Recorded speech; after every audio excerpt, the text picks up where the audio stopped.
നമസ്കാരം, ജന്മഭൂമിയിലേക്ക് സ്വാഗതം. ലോക്സഭാ തെരഞ്ഞെടുപ്പിൽ 99 സീറ്റുകൾ മാത്രം നേടിയിട്ട് സ്വയം പുകഴ്ത്തൽ നടത്തുന്ന കോൺഗ്രസിനെതിരെ പരിഹാസ്യവുമായി കേന്ദ്രമന്ത്രി ജ്യോതിരാദിത്യ സിന്ധ്യ.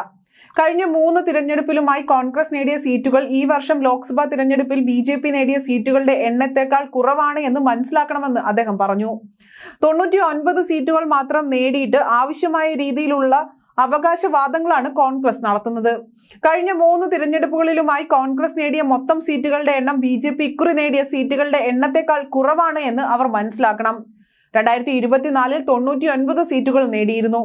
2019 56 സീറ്റുകളും 2014 42 സീറ്റുകളുമാണ് നേടിയത്. ഇതെല്ലാം കൂട്ടിയാൽ പോലും BJP ഇക്കുറി സ്വന്തമാക്കിയ 240 സീറ്റുകളിൽ താഴെയാണ് വരുന്നത്. തുടർച്ചയായ 3ാം തവണയും പ്രധാനമന്ത്രിയായി നരേന്ദ്രമോദി അധികാരമേറ്റു എന്നത് ചരിത്രപരമായ കാര്യം തന്നെയാണ്. അദ്ദേഹത്തിന്റെ നേതൃത്വത്തിൽ ആഗോളതലത്തിൽ ഇന്ത്യ ഇനിയും ഉയരത്തിലേക്ക് കുതിക്കും.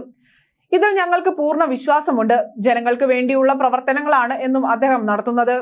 ആഗോളതലത്തിൽ ഇന്ന് ഇന്ത്യക്കുള്ള സ്ഥാനം അദ്ദേഹത്തിന്റെ പ്രവർത്തനങ്ങളിലൂടെയാണ് ലഭിച്ചതെന്നും ജ്യോതിരാദിത്യ സിന്ധ്യ പറഞ്ഞു. 3ാം NDA സർക്കാരിൽ കേന്ദ്ര വാർത്താവിനിമയ മന്ത്രിയാണ് അദ്ദേഹം. അതേസമയം BJP MP ആയ രവി കിഷൻ പ്രതിപക്ഷത്തിന്റെ ആരോപണങ്ങളെ തള്ളി രംഗത്ത് വന്നിട്ടുണ്ട്. പ്രധാനമന്ത്രി നരേന്ദ്രമോദി എപ്പോഴും ഭരണഘടനയെ ബഹുമാനിക്കുന്ന ആളാണെന്നും അദ്ദേഹം വ്യക്തമാക്കി.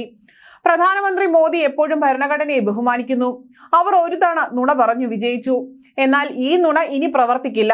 അവരുടെ യഥാർത്ഥ രൂപത്തിലേക്ക് എത്തുമെന്നും രവി കിഷൻ പറഞ്ഞു. പ്രതിപക്ഷ MPമാർ പാർലമെന്റിൽ ഉത്തരവാദിത്തമുള്ളവരായിരിക്കണമെന്നും ബില്ലുകൾ കീറുക, ബഹളം വയ്ക്കുക, പേപ്പറുകൾ എറിയുക തുടങ്ങിയവ ഒഴിവാക്കണമെന്നും അദ്ദേഹം ആവശ്യപ്പെട്ടു.